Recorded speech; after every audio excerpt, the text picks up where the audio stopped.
Well, we start then with that breaking news today from Haiti that overnight the country's president, Jovenel Moise, was assassinated. According to a government statement released just a few hours ago, the president's private residence was attacked at around 1 o'clock in the morning and the president shot dead. The attackers haven't been identified. Haiti's First Lady, Martine Moise, is reported to be injured and in hospital.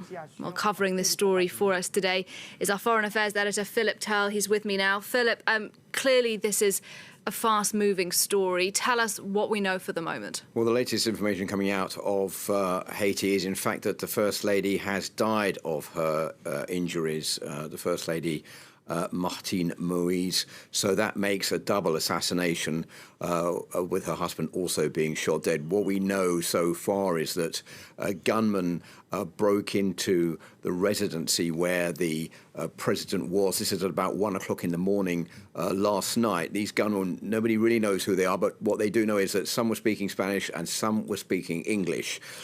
They then opened fire on the president and on his wife. He was reported dead pretty soon after that, but apparently their son escaped unharmed from this attack. There are lots of questions, Nadia, at this hour, which are, of course, remaining without answers because the situation is still unclear. The first one is how did these gunmen get into that house? How did they get past the security? How did they know where to go? And why was the police not under control? Why was he not being better protected? So there are lots of unanswered questions, which I think really rapidly do need to be answered by the authorities. And also, who was responsible for doing this? What armed group was it that attacked the president of Haiti and assassinated him and his wife? So those are questions at this hour that we still don't know the answers to. But it is true that the assassination of the president has plunged the country into a difficult situation, principally because under normal law in Haiti, under the constitution, it is the president of the highest court in the country.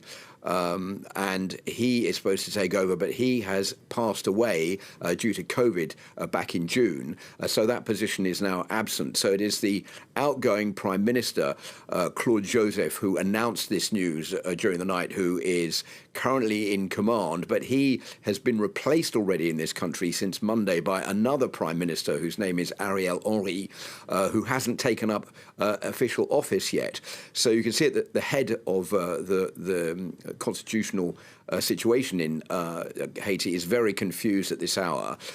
So what we do know is the president's been assassinated. His wife has reportedly been assassinated, also has died from her injuries.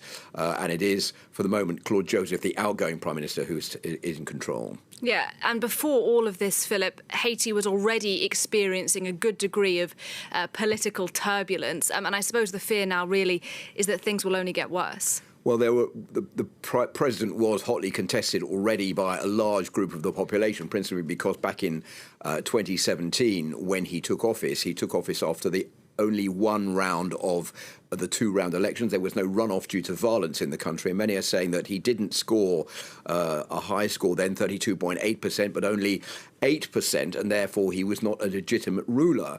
They were calling for him to stand down earlier this year. In February, he didn't do that and was accused of ruling by decree and becoming much more authoritarian on the ground. So there were growing threats against him and his rule.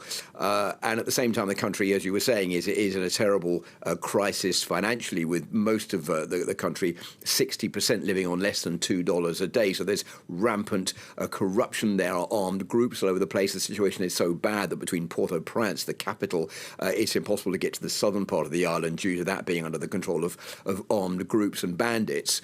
So a highly unstable situation, and it can only get worse as a result of this breaking news story.